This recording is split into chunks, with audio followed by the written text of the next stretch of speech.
Good evening, and we begin with fast-moving developments in that explosive case. What we did not know about that chokehold caught on tape. What was discussed inside that grand jury room now revealed. And right now, the images coming in, the growing protests here in New York City, demonstrators on the move tonight, the crowds growing from Seattle to Atlanta as well. Of course, all of it after this. Eric Garner, an unarmed black man, a father and husband, forced to the ground, telling police 11 times during all of this that he could not breathe. He later died. Tonight, a big question being asked: if the medical examiner determined this was a homicide, why no charges? And we now hear from Eric Garner's children for the first time. ABC's Ron Claiborne leading us off again tonight. The grand jury watched 4 separate videos of the moments leading to Eric Garner's death. But this is the version the world has seen. Who wants to do what? Who does that cigarette to? Eric Garner arguing with this officer who accused him of selling loose cigarettes. Standing by, Officer Daniel Pantaleo. I'm minding my business, officer. Then Pantaleo moves in. Don't touch me, please. He slips an arm under Garner's right arm, the other around his neck. It looks like a chokehold. He tries to force Garner down. 2 other officers swoop in. All 4 cops now wrestling Eric Garner. The whole time, Officer Pantaleo on top of him, keeping that seeming chokehold a full 15 seconds. Garner says, "I can't breathe," again and again, 11 times. I can't breathe. I can't breathe. Moments later, Garner stops moving. Police try to clear the scene.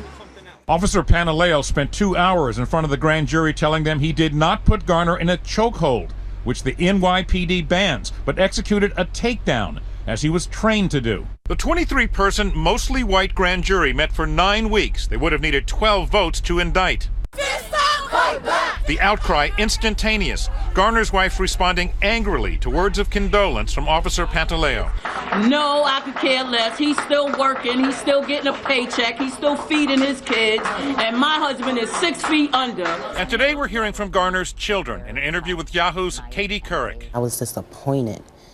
It's still like, why?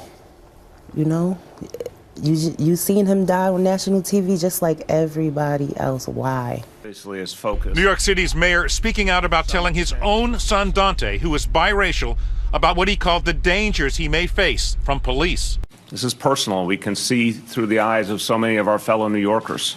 People need to know that black lives and brown lives matter as much as white lives. Those comments themselves infuriating New York City's police union. What we need is a mayor to stand up with and for us as well. And David, protests tonight throughout New York City. This is Mayor de Blasio announces a new program to retrain all 35,000 New York City police officers in the use of physical force. The slogan, talk down, don't take down. David? Ron, thank you. You can hear the choppers hovering above the demonstrators. Let's get right to ABC's chief legal anchor, Dan Abrams, tonight. And Dan, back to the tape here, because we've learned that in front of that grand jury, the police officer argued that this was not a chokehold, that he'd been trained to do this. But does that make a difference? Well, it sure looks like a chokehold to most people who are watching it. But even if it is a chokehold, it's a violation of NYPD protocol, but that doesn't necessarily make it a crime, meaning that he would necessarily be punished by the NYPD for the conduct.